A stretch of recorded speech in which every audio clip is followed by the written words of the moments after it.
how are you tonight? Welcome.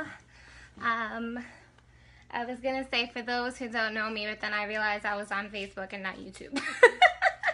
But anyway, hi guys, how are you tonight? I hope you guys are having a lovely week. It's been definitely a long week of mine dealing with this Mercury in retrograde. When I tell you, oh my God, there's so many things that's going on when it comes to the amount of stress that has come under me for me to get these videos done. So much stress. I've had so many technical issues with this. It's hilarious, but I am here getting this information to you guys and I'm so excited about it. So we are coming to our finale of our eclipse season, which is so totally awesome. There were 3 eclipses this summer, one being on July 12th, and that was in Cancer, and then we had one on July 27th just not too long ago, and now we're having the final one on August 11th, which is tomorrow. So this is really exciting because it's been kind of hectic. It's been very hectic because along with the 3 eclipses, we also had a ton of planets that were in retrograde. Actually, I believe like the only 2 planets that are currently not in retrograde right now are Venus and Jupiter. Just got out of retrograde on July 10th. So on that note, look out for that video. I definitely posted that and I'm super excited about it. I've gotten a lot of positive reviews when it comes to it. It's a very emotional video, but I feel so much release from letting it out into the public that I feel like my subconscious has been cleared when it comes to what I was dealing with in my own life. So super awesome. All right. So I wanted to talk to you guys about the new moon that's going to be tomorrow. It is going to be at 5:58, I believe. Look at me, yep, 5:58 a.m. and it'll be at 18 degrees and 42 minutes of Leo. So what that basically means is that when it comes to a chart, and I actually have it available, which I can show you guys what it looks like. So this is pretty much what the the new moon would look like, okay? It's a lot of just graphs and things going on here. So if you guys are not familiarized with reading these kind of graphs, that's what I'm here for. So I just want to show you guys because there is a difference between having a full moon eclipse and a difference between having a new moon eclipse. So a full moon is all about endings, which is what we just had back in July, which was July 27th. And a new moon is all about beginnings, okay? So when we do have the chart in front of us, for us astrologers, the way we look at it is that the full moon is actually where the sun and the moon are opposite from each other because it's the opposing energies that are trying to come up with a solution. And then for the new moon, you actually have the energies together. So I just wanted to kind of show you guys what that looks like so you can kind of familiarize with it if you look at it yourself on your own computers or phones. So if you can see here, at 18 degrees and 42 minutes, you see this little figure right here, which is the sun, and that's the moon, and they're both at the same placement, okay? So that means that the luminaries are actually working with each other this time, which is awesome. They're working together to bring about a new beginning. They're working together to bring about a new reset and bring something in that we have left back in the full moon. All right, so before I even get into the new moon, I do want to talk to you guys about what has been occurring as far as the eclipse. I was going to save this to the ending, but I feel like this might actually help you guys understand going further with this video. So I wanted to first and foremost talk to you about the first eclipse that happened, which was a partial solar eclipse that was on July 12th of this year, of this summer.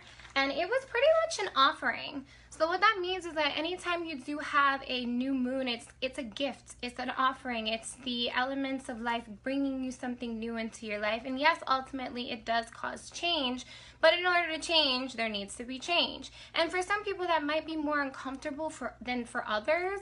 However, this was a kind of like a nice little three eclipse series to bring in change, but bring it through taking something away as well. So what basically happened was that on July 12th, I explained this in previous videos, and just to give you guys a little understanding of this, we have 2 figures which stand for the nodes. In Vedic astrology, there's Western astrology and there's Vedic astrology. In Vedic astrology, they call it Rahu and Ketu. And Western astrology is acknowledged by the north node of the moon and the south node of the moon. They basically mean the same thing, only to the fact, and I shouldn't say it's only because there's a whole large background on understanding Rahu and Ketu with Vedic astrology. But just to give you kind of a small synopsis of it, Rahu and Ketu is actually one being. It was a dragon that was wishing to be granted immortality by the gods, and the gods denied the dragon. So the dragon actually secretly and sneakingly decided to drink out of the cup of immortality, and the gods punished the dragon by separating the dragon into two forms, which is the head and the body. So the head defines our destination, where we're going to in this life. That's the north node, and the body is signified by our past lives or things in our past, our childhood, because that's honestly the most past that we can actually understand the most. You know, a lot of us do have dreams that will tap into other memories in past lives, and that's a beautiful ability to have that, but that's not something that everyone has, and therefore I would probably say that the childhood is something that you can more so see and understand the past life aspect with Ketu. So being with that, so basically in Vedic astrology they define Rahu as the one that more so gives. Okay, so it's giving something. Rahu is really like the greedy side of the dragon. It's the one that really wants all, you know, all of everything, and whatever you keep feeding Rahu will keep eating off of it, unless Jupiter is present, which that will be in a further video along down the line. But Rahu definitely wants you to give. It's that greedier side of ourselves. Yes, it does take us to our destination of our north node, but at the same time, it's wanting to be granted access into things that more typically should take time, where Rahu wants it right away. So Rahu is the quick one, the one that wants things right away, but Rahu also gives us things. It gives us things because Ketu takes things away. So because Ketu is identified with past lives, Ketu comes in our life to say, you've already learned this portion of your life. Okay, so to give an example, somebody that might have their Rahu or north node on the axis of the first, they might have it in the first house, and someone who has Ketu in the seventh house, which is 180 degrees opposite from that, Ketu is saying you already learned about relationships, because seventh house, which is opposite from first, is about that house of partnerships and relationships. So Ketu is saying in past lives you already covered that area of your life, and because of that I want to give Rahu an opportunity to give you a life of understanding self, because that's first house, understanding self-identity. So it's important to understand these two figures when understanding what's going on with the solar eclipse, because then you can follow exactly what the eclipse is going to be giving you based off of which side, because Rahu and Ketu are always present in one of the eclipses. They're actually the part of the eclipse themselves, since they're the nodes of the moon. So they're always present, and it depends on which one is going which. It's going to pretty much tell you what that eclipse has for you in store. So for in this sense, on July 12th, Rahu was present, which was giving. Okay, so it's giving a gift. Now, when you have a couple of moments in life, and when I say moments, it's because every moment is a moment, you know. When you have a couple moments, whether you have a group of moments within a year or you have a group of moments within a few months, the point is that you have a rest, you have a break from things that are going on, all right? Now, yeah, there's all these things going on in the sky, and some people are really not concerned, and that's cool if you want to live your life where you can more so have your own focus on belief systems, or if you may not believe that somehow everything is connected, including the planets. However, what I would say is that based off of that, you had a rest break, all right? So what's happening now is that now change is coming into your life, and on July 12th, change was brought into your life, okay? Now this is a 6-month activated eclipse, which means it could take up to 6 months to see change. It could be anywhere between 6 months before or 6 months after. A lot of people start seeing changes on the, you know, the cusp of when the eclipse is about to occur. So it depends on your life particularly, and it could be unconscious change or conscious change, depending on how you approach your life with your belief systems. If you believe that you want to really go about life and just kind of go with the flow and not really tap so much into belief systems, then you're living life more in a way that respects that. And it's not saying that you're not conscious, but what it is saying is that you might not be utilizing the resources around you to make understanding of what's going on in your life. So in that case, you might be living your life unconsciously. And again, it doesn't mean that you don't have conscience. It doesn't mean that you're not a smart or gifted person. It just might mean that maybe that's your preferred way of life, and maybe perhaps you rather live as the default of what your life came in here to do rather than really focus on how to change certain things. All right, so that's A. So July 12th was an offering. It was here to cause change. So the whole purpose of it was to offer something different. And it kind of shook things up in a way, making things a little like, whoa, what's going on here? This is something different. Because every time something different comes into our life, we might not reply, obviously, in a negative way. We might be happy about it, but it shakes things up. It shakes up our mood. It ignites us in some way.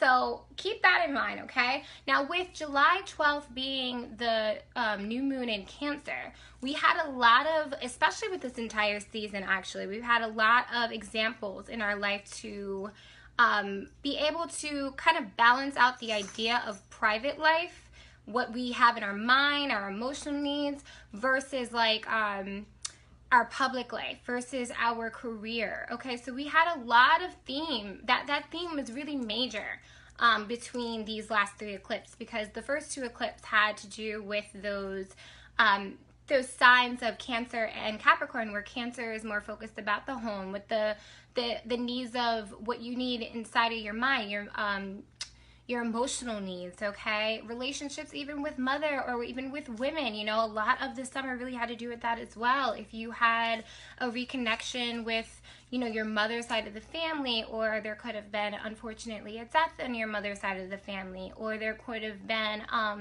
some kind of relief that occurred within the female lineage of somehow. But again, that could also be emotional needs too. Maybe there was a death within a feeling of emotional needs. I read this book that actually really sparked an understanding to that, where it says that in life, you come into life and you see all these things around you, and you're like, okay, I want this, I want that, I want those things around me. And then as you get older, you start to realize what's more important and what are some beliefs that some wants or needs that you might think you needed. But really, it starts to kind of disintegrate in your mind after a while when you realize that it's not necessary, or that you have better resources around you, or better situations have occurred that you might not need this thing that you're requesting anymore. So that being said, that's a major thing here, because when you're trying to balance out emotional needs versus what the demands of what you need to do in the public, your societal title, you know, who you are outdoors, it really helps you kind of narrow things down and consolidate things, so that way you have the space to be able to put your focus to both things. Okay, so that's a major thing to know, is that we're just kind of like picking apart things and like narrowing things down to where we need, so that way they don't become issues and start clashing into one another. All right, so that was that. Excuse me, my pup is acting crazy. Come here. I have to hold him next to me, because if I don't, he starts panting and he starts moving around and he starts doing things. And sometimes when Yorkies don't get attention, they think it's cute to pee on places, and it's not. All right, so that was the July 12th, okay? So we had that come in where we had an offering of change, okay? So that was something of change that was challenging us towards what we needed for our emotional needs. So now the universe kind of figures, all right, well, I gave you a little taste of something, right? Okay, see my point exactly. He just burped and yawned, and now he's looking at me like, where's my attention? Okay, so, now we go into July 27th, okay? So July 27th was the major eclipse of the summer. It was like insane, right? So we had all this craziness going on. I got so many random messages and phone calls and everything else that I have stated in the videos that I previously made, and just between then and now as well, of like people being like, what exactly is going on here? Like, this is a lot. So July 27th was actually connected to Ketu, okay? So Ketu, again, is past lives.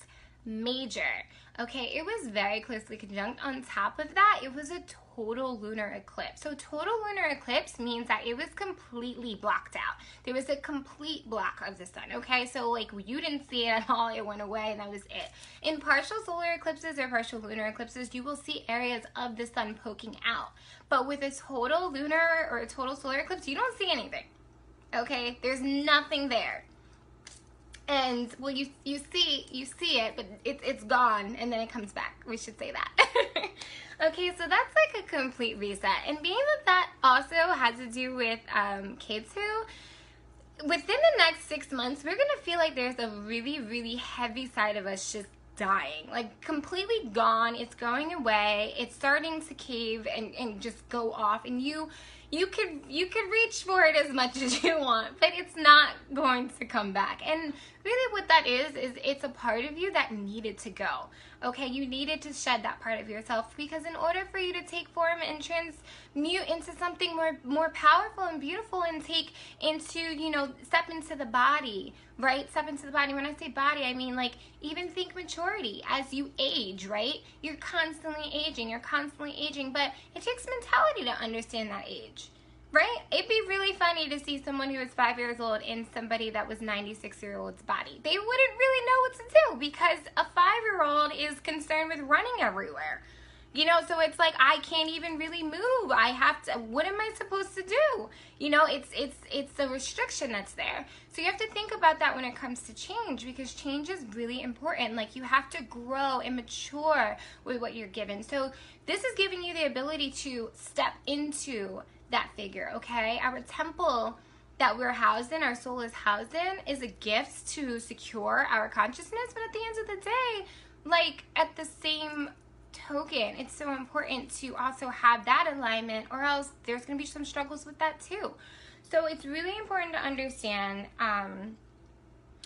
that it was okay. The July 27th, whatever was left out, whatever was done, you have to let it be. Because what's going to happen is now August 11th, tomorrow, we have this new moon partial solar eclipse again, okay? Now, again, like I said, Ketu takes things, okay? It takes things. So now Rahu is back to play, and it's giving again. So if you think about it, with having two partial solar eclipses being present, and then like you also have a total lunar eclipse, basically Ketu took enough that he was giving, but he just separated it, which is so funny that this is happening when I'm recording this, because my crystal broke in half. So it's understanding the separation. He separated. It was a greater idea, but he separated it into two things, right?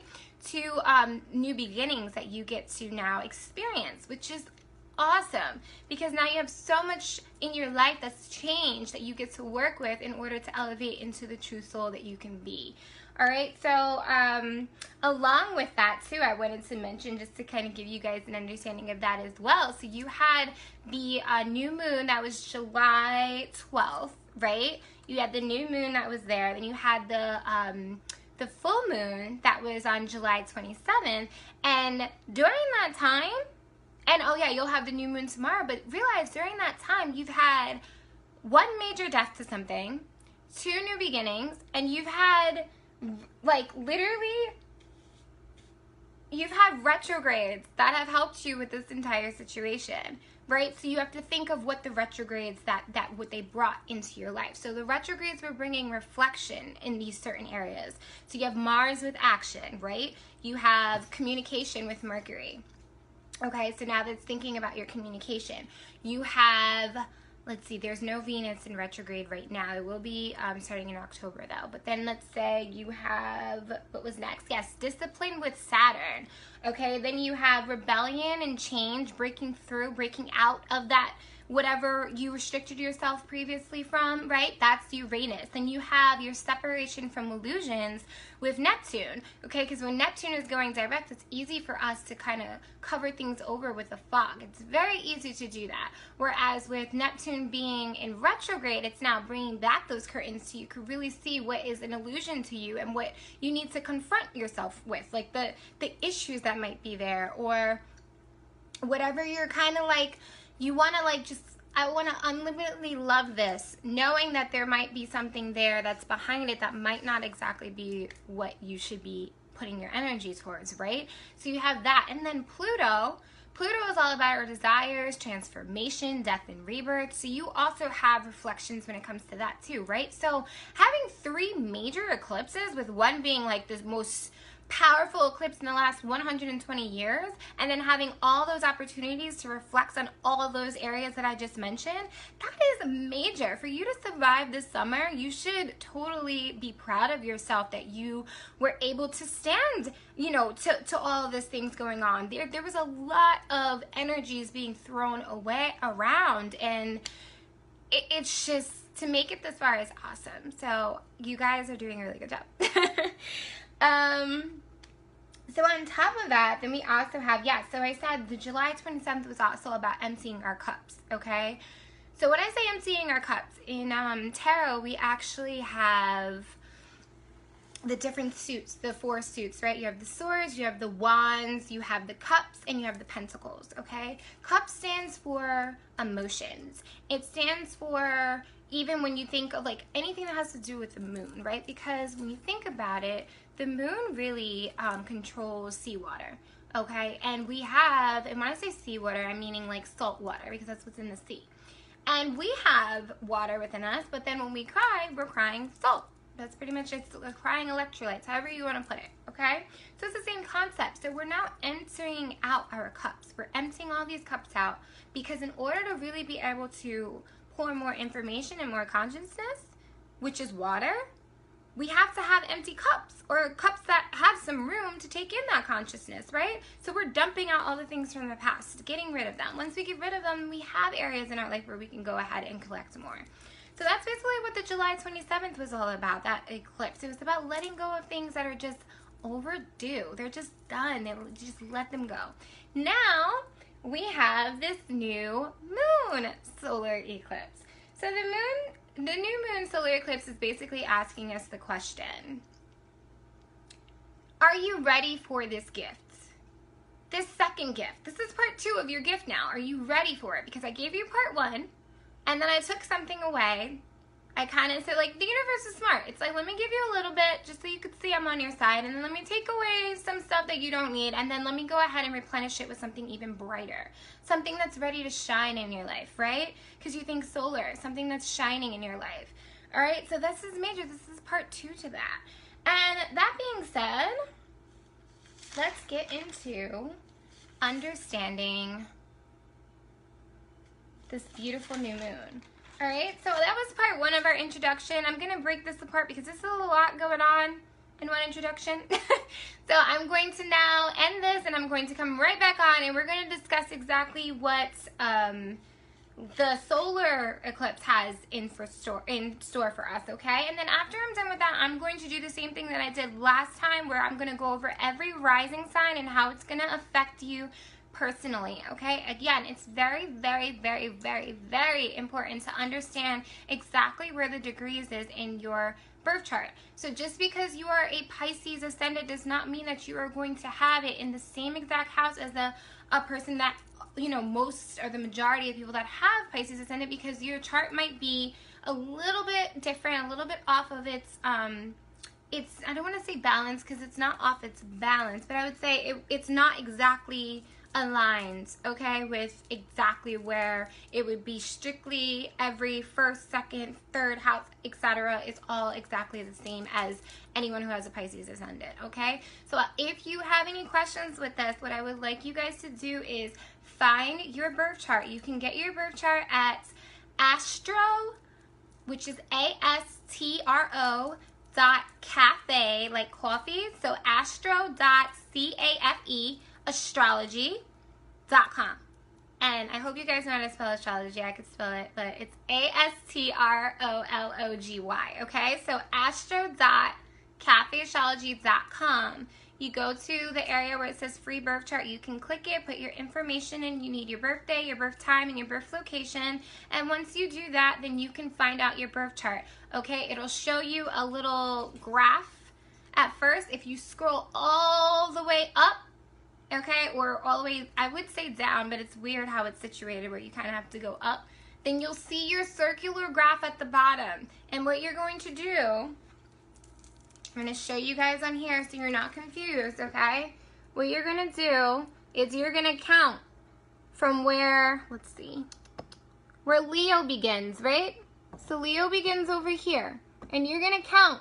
I'm sorry if this is, okay, there we go. You're going to count the spaces that are in between. And once you get to 18 degrees, that's where exactly it'll tell you, like, once you get to that 18 degrees, in this area, this is because this is an event, so you don't see all the individual triangles like a person, but in that little area, you'll start seeing numbers around here for a person, and where you see the number that's corresponding to where that placement is exactly where you will be affected, okay? So you might, like I said, it might be a little bit off from the ascendants, but at least you'll know. And if you guys need help, please just screenshot it, send it to me, and I will confirm it for you, okay? Before I get to the next video, hey, I'm just headed to go shower. Once I settle down, I'll be sure to, okay, I'll see you soon, Crystal. All right, so I'm going to end this video, and as soon as I end it, I'm going to come right back on and we're going to talk exactly about what's going to happen when it comes to this new moon solar eclipse tomorrow, okay? Exactly. Since we did all the coverings about the eclipses in general, I want to now go over specifically this new moon, okay? So I'll see you in about 1 minute.